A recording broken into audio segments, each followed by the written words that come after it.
Assalamualaikum warahmatullahi wabarakatuh. Perkenalkan, nama saya Suci Permatasari. Alamat saya itu dari Desa Cupang, RT 4 RW 2, Kecamatan Gempol, Kabupaten Cirebon. Saya dari kelas karyawan C. Saya di sini akan menjelaskan mengenai hakikat akidah menurut Islam yang baik dan benar sesuai dengan tugas dari Bapak Ghazali selaku dosen dari mata kuliah agama. Untuk itu, saya akan mulai sekarang.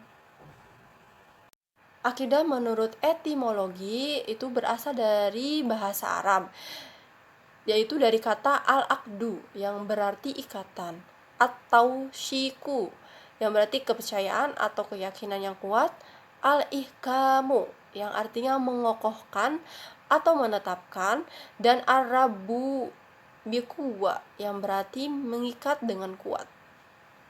Sedangkan menurut istilah atau terminologi, akidah adalah iman yang teguh dan pasti yang tidak ada keraguan sedikit pun bagi orang yang meyakininya. Akidah secara syara, yaitu iman kepada Allah, para malaikatnya, kitab-kitabnya, para rasulnya, dan kepada hari akhir, serta kepada qadar yang baik maupun yang buruk. Hal ini disebut juga sebagai rukun iman. Akidah dalam istilah Islam yaitu berarti iman. Semua sistem kepercayaan atau keyakinan bisa dianggap sebagai salah satu akidah. Pondasi akidah Islam didasarkan pada hadis Jibril yang memuat definisi Islam, rukun iman, ihsan, dan peristiwa hari akhir. Sebagaimana firman Allah yang artinya, barang siapa mengharap perjumpaan dengan Tuhannya, maka hendaklah ia mengerjakan amal yang syalih, dan janganlah ia mempersekutukan seorang pun dalam beribadah kepada Tuhannya. Quran Surat Al-Kahfi ayat 110. Syariat terbagi menjadi dua. Yang pertama adalah i'tiqadiyah dan yang kedua adalah amaliyah. Jadi, akidah Islamiyah adalah keimanan yang teguh dan bersifat pasti kepada Allah dengan segala pelaksanaan kewajiban bertauhid dan taat kepadanya, beriman kepada malaikatnya, rasul-rasulnya, kitab-kitabnya, hari akhir, takdir baik dan buruk, dan mengimani seluruh apa-apa yang telah sahih tentang prinsip-prinsip agama, perkara-perkara yang gaib, beriman kepada apa yang menjadi jima atau konsensus dari salafasus syalih, serta seluruh berita-berita qati atau pasti baik secara ilmiah maupun secara amaliyah yang telah ditetapkan menurut Al-Quran dan As-Sunnah yang syahih serta zima syalaf syalih.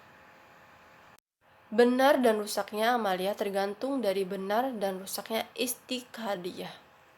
Sedangkan amaliyah adalah segala apa yang berhubungan dengan tata cara amal, seperti zakat, puasa, dan seluruh hukum-hukum amaliyah.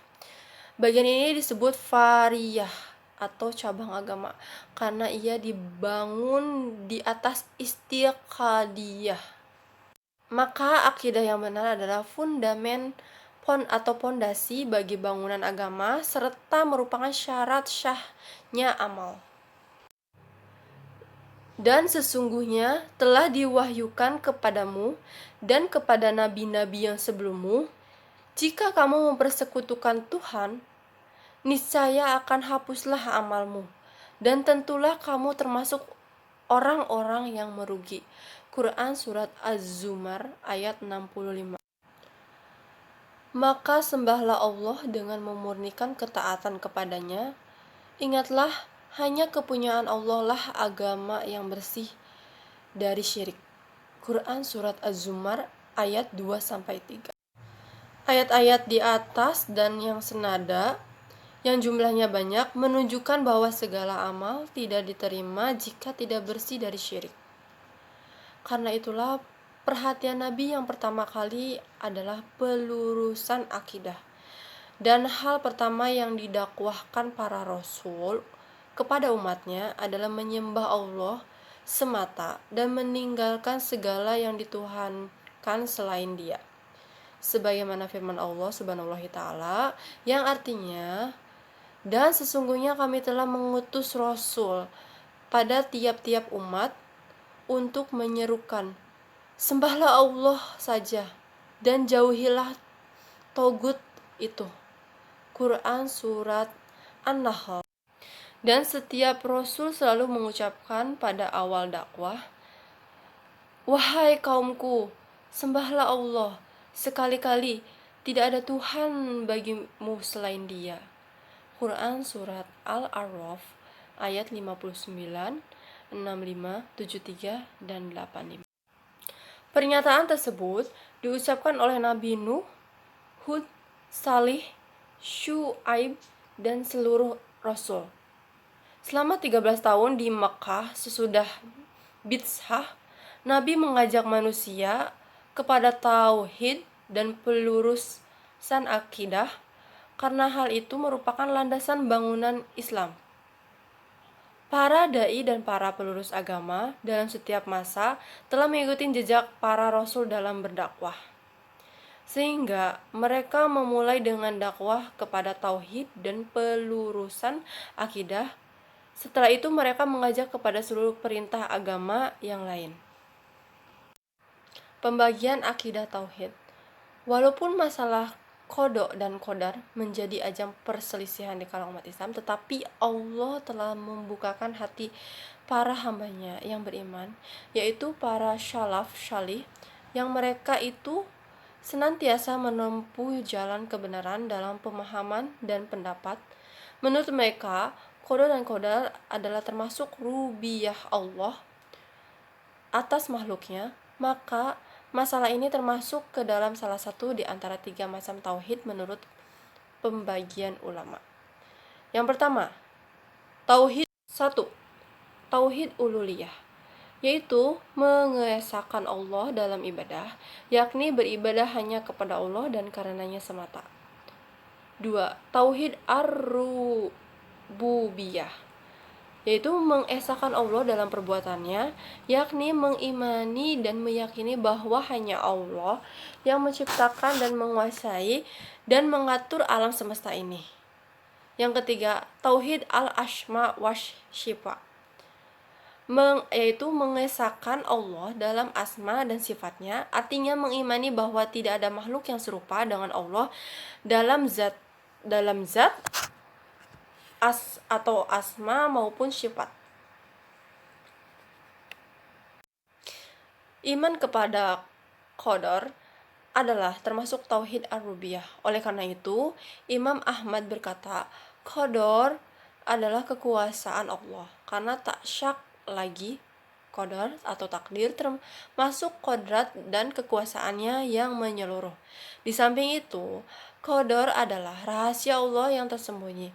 Tak ada seorang pun yang dapat mengetahui kecuali Dia. Tertulis pada Lauh Mahfuz dan tak ada seorang pun yang dapat melihatnya. Kita tidak tahu takdir baik ataupun buruk yang telah ditentukan untuk kita maupun untuk makhluk lain kecuali setelah terjadi atau berdasarkan nas yang benar. Jadi intinya, apabila akidah kita kuat, maka kita akan terhindar dari perbuatan-perbuatan yang dibenci oleh Allah. Karena akidah kita kuat, kita tidak akan pernah goyah sedikit pun. Mungkin cukup sekian penjelasan dari saya mengenai akidah.